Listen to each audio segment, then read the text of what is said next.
چون همیشه در همین ساعت برنامه خبری رادیو آزادی پیشنهاد شما میشود. سلام، خبرهای 22 فوریه رو تقدیمتان میکنیم. موضوعها برای امروز: دوستی پیروز آمد. اداره گمرکی ولایت سوخت تصدیق کرد که دیواری اسلام کریمов شکسته میشود. سازمان ملل متحد غوطای شرقیرو دوزخ روی زمین خواند و از روسیه و ایران خواست که برای پایان دادن قتل عام به حکومت سوریه فشار آورند. هنوز هم زنان رو میزنند. کمیته کار زنان و اویلا میگوید شکایت‌ها در مورد زورآوری خانوادگی کمتر شده است، ولی آمار مرکزهای بحرانی فرق میکند. در اکثر حالت‌ها زن‌های با زورآوری خانوادگی دچار میشوند که شهادتنامه زکس ندارند. با نزدیک آمدن سفر نخستین دولتی شوکت میرزیویف رئیس جمهوری ازبکستان به تاجیکستان، پرچم‌های دو کشور در گذرگاه‌های مرزی بالا شدند. مقامات تاجیک میگویند در اساس پروتکل‌های به امضا رسیده، جانب تاجیکستان به ازبکستان پیشنهاد کرده است که 5 گذرگاه گمرکی را از نو برقرار کرده مورد استفاده قرار دهند. مسئولین اداره گمرکی ولایت سوغد هفته روان گفتند که روز 18 فوریه دیواری بین گذرگاه‌های مرزی سر از مجرتپه واقع در کنار نویه پنجکند که مردم دیواری کریمов مینامند ویران کرده شد. همچنین روی آهن اموزنگ خطلان در جنوب تاجیکستان که 8 سال باز بسته بود و روی حرکت قطارها آماده می شود. سازمان افی байналмилал در گزارشی نوی خود وزیری حقوق انسان در تاجیکستان را نگران کننده نامید. در این گزارش که 21 فوریه اعلان شد آمده است حکومت در تاجیکستان به محدودکنی سراسری آزادی بیان و گردهمایی صلح‌آمیز ادامه دادند تا که دهان منتقدان را ببندند.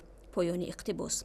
مؤلفان گزارش در ادامه میگویند در این کشور همانا دسترسی به سامانه رسانه‌های به مثل BBC، CNN و فرگانارو به اتهام آنکه گویا از افراطگرایی جانبداری میکنند مسدود باقی میمانند.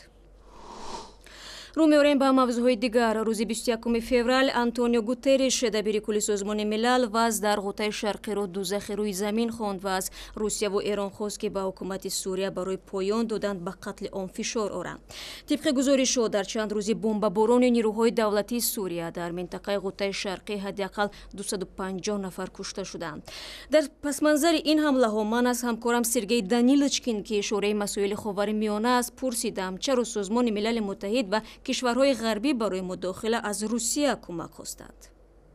Во-первых, Восточная Гута постоянно испытывает удары. یکم این که غوطه شرقی پیوسته تحت حمله های هوایی و زمینی نیروهای سوریه قرار می گیرد که در میان این گروه ها از جمله سربازان ایرانی و روسیگی نیز هستند. ویژگی وضع کنونی در آن است که حالا حکومت سوریه با هدف کامیاب شدن از اقدام‌های نظامی کار می‌گیرد.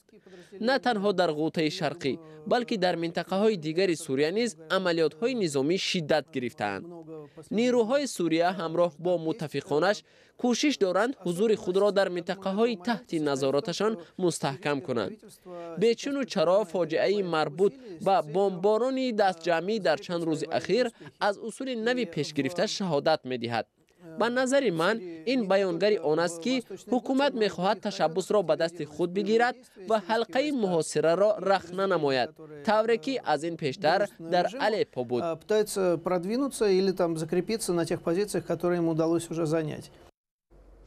از این پیشتر خبرهای درباره کشته شدن 10,000 خردی روز در سوریه نشر شده بود. من از سرگئی دانیلچکین پرسیدم که تلاش روسیه برای از راه نظامی حل کردن نیزا در سوریه به این قضیه دخل دارد یا نه. به نظر من منفعت روسیه در مورد از راه نظامی حل کردن نیزا با حکومت سوریه و متفقانش همسان است.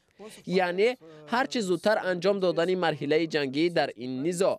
معلوم است که مرحله سیاسی در نیزای مذکور ادامه خواهد کرد، زیرا با پیروزی نظامی مسئله محدود نمی شود. از طرف دیگر منطقه غوطه شرقی یکی از آخرین انکلاو‌هایی است که از جانب مخالفین اداره می شود. اهالی اینجا 6 برابر کمتر شد.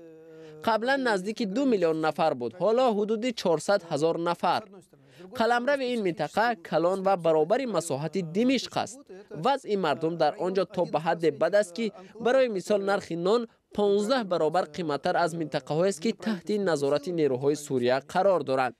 ساکنان بنابر حمله های پیوسته هوایی با کمبود شدید غذا و داروواری روبرو می باشند. برای حکومت سوریه این منطقه اهمیت خاص دارد.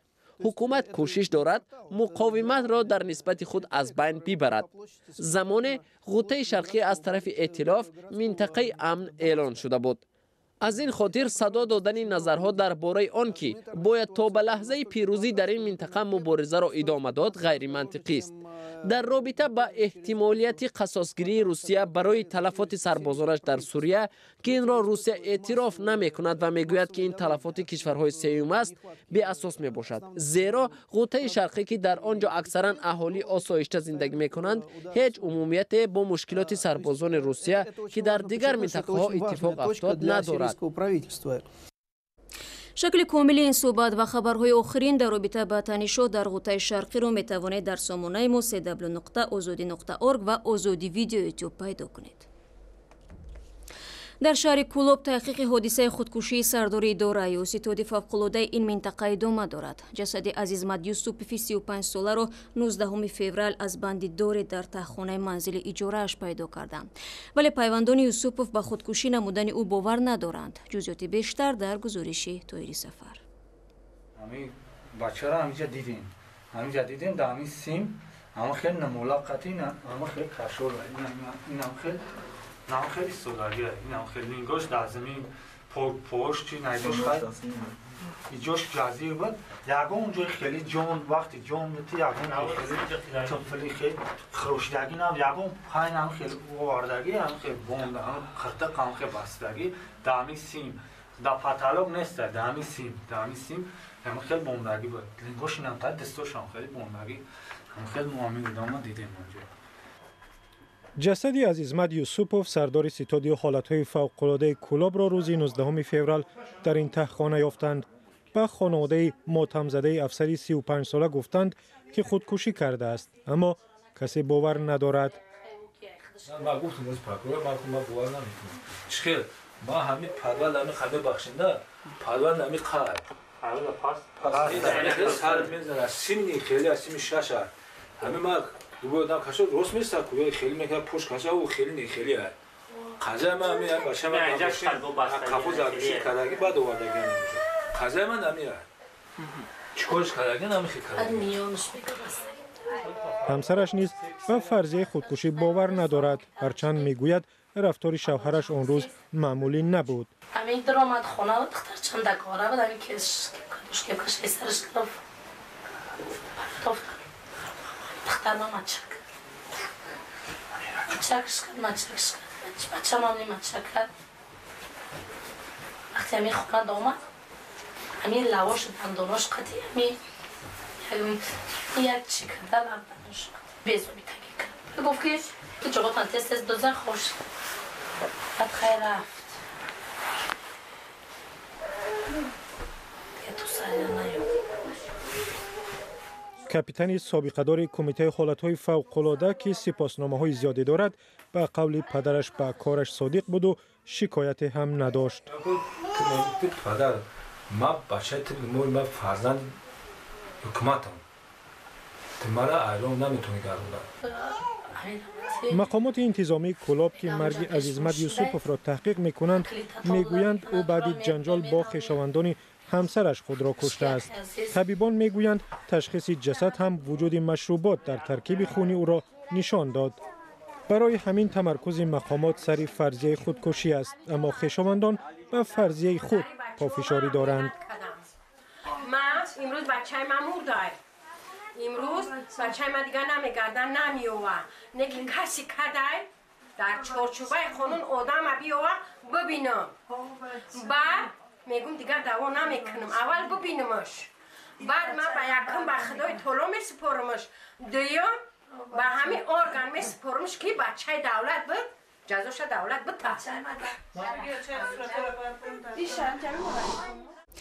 طوری هم شنیدیم خشونت در عائله چون یکی از فرضیه‌های قصد به جان خود کردن عزیزمد یوسوپوف صدا داد. ضمن زورآوری در خانواده یکی از موضوعهای حساس در تاجیکستان است که در اکثر موارد عاقبت‌های ناخوش را در پی دارد. اخیراً کمیته زنان و عائله تاجیکستان اعلام کرد که در یک سال اخیر شکایت زنان تاجیک در موارد خشونت خانوادگی کمتر شده است. ولی مسئولین مرکزهای بحرانی با کم شدن چنین حالت‌ها شبهه می‌کنند و مراجعت زیادی زنان را با آنها در این زمینه مثال می‌آورند. همکاران ما از شکسته شیوری این موضوع را تحلیل کردند و به درد دل چند زن خشونت دیده گوش دادند. رابیه نامی مستعار زن است که مثل اکثر زنان خشونت دیده نمیخواهد چهره خود را نشان دهد.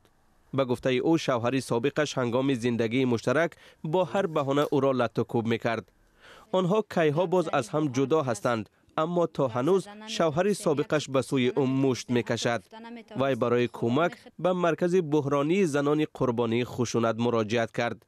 دو روز پیش که اومده بود جنگ و جنجال شده نسبتی به همیشه که کودکای یکم چخر لباسای یکم بعدن خب جنگ و جنجالش خیلی زده که دو سه شپلاق زد که تقریبا هر روز در مرکزهای بحرانی را زنان میکوبند که در عائله دچار خشونت شدند. به گفته مسئولان همین مرکزها اکثر این زنان روستایی بوده، حتی معلومات میانه ندارند. آنها حق خود را نمیدانند و تنها در حالت به تنگ آمدن به متخصصان مراجعت میکنند. خیر دهبر میخونه سرم که در پیش شوهرم نگفت که زنی من دو فرزند داره سرش نکن گفتن نتونست کودکام گرفتن مسور کردن حتی اجازت نمیتیان که رفته فرزندام خبر گیرم. در اکثر موردها کمک به چنین زنان کار دشوار است، زیرا اغلب آنها عقد نکاح رسمی و یا شهادتنامه زکس را ندارند. آنها تنها در اساس نکاح مسلمانی عائله دار شدند. در اکثر حالتها زنهای با زورآوری خانوادگی دچار میشوند که شهادتنامه زکس ندارند. از این خاطر حقوقشناسان مرکزی ما در خانه‌های عقد نکاح مشورت‌ها می‌گذرانند و به جفت‌ها قبل از ازدواج مشورت می‌دهند که حتما از ثبت رسمی بگذرند. در مرکزهای بحرانی به زنان حقوقشناسان و روانشناسان به طور رایگان کمک می‌رسانند. در قدم اول آنها جانب‌ها را به مصالحه دعوت می‌کنند، ولی اگر طرف‌ها راضی نشدند کوشش میکنند مشکلی تأمینات با جای زیست را حل نمایند. همچنین برای کسب آموزی زنان را به دوره‌های آموزشی فرا میگیرند و راه پرداخت الیمنت را نیز پیدا میکنند. مبلغ الیمنت ناچیز است. مثلا وابسته به معاش مرد به زنهایی که تا 2 فرزند دارند 130 سومونی الیمنت پولی مقرر شده است. ولی اگر مرد در شرکت و سازمان‌های خصوصی کار کند و زن بتواند که از جای کارش درباره معاش او معلومات نامه بگیرد، تا امکانی از 500 تا 700 سومونی بالا بردن الیمنت پولی وجود دارد. در تاجیکستان چند پناهگاه برای زنان عمل میکند که در آنجا آنها از شوهران بدرفتارشان پناه میبرند. من در زندگی خیلی بسیار مشکلی ها را دیدم، که حالا خرسندم که من جای کار دارم و هم خیلی در وقتی وزبینی من دست ما گرفتن همین تشکیلات. مسئولان کمیته کار با زنان میگویند در سال گذشته در مقایسه با سال 2016 هم شکایت زنان خشونت دیده کمتر بود. مقامداران سبب این را در ثمره بخش بودن فعالیت متخصصانشان ربط میدهند که خیلی زود نزاع‌های خانوادگی را در محل‌ها حل میکنند. عرض و شکایت‌های سنجیده شده در جمهوری تاجیکستان در سال 2017 1489 عدد را تشکیل میکند که نسبت سال گذشته در حقیقت 1135 عدد علاقه کمتر شده است. اما آگاهان وضع کاهش یافتن حالتهای زورآوری در عائله را رد میکنند. آنها میگویند که وضع را میتوان تنها با کاهش دادن نکاح‌های غیر رسمی و حتمی کردن شرطنامه عقد نکاح بهتر نمود. کمیته زبان و اصلاحات تاجیکستان با صاحب مغازه گفته مردک در ناحیه شمزین شاهین 3 ماه مهلت داد که اسم دکان تجارتیش را عوض کند. گفته مردک برای بود که 3 سال پیش نورالله اسلامов یک وکیل محلی هنگام صحبت با تلویزیون تکرار به زبان آورده بود. سال گذشته اسلامов گفته مردک را به برند تبدیل داد و اسم مغازه تجارتیش کرد. سعادت شامت رابیان معاون رئیس کمیته زبان و اصلاحات تاجیکستان میگوید که نام این دکان تجارتی کوچکی است و باید عوض شود. البته شاید برای گفته مردک خلاف معیارهای زبان ادبی تاجیکی باشد، ولی همان نواری صحبت خنده‌دار و با اصلاح تاریخی نورالله اسلامов که او را معروف کرد تا به حال در شبکه‌های اجتماعی چرخ میزند و تماشابینان زیاد دارد. برای پیدا کردن جزئیات بیشتر این خبر و گزارش‌های دیگر به سامانه رادیوی آزادی www.azadi.org مراجعه کنید. خدا نگهبان هر یک شما باشد.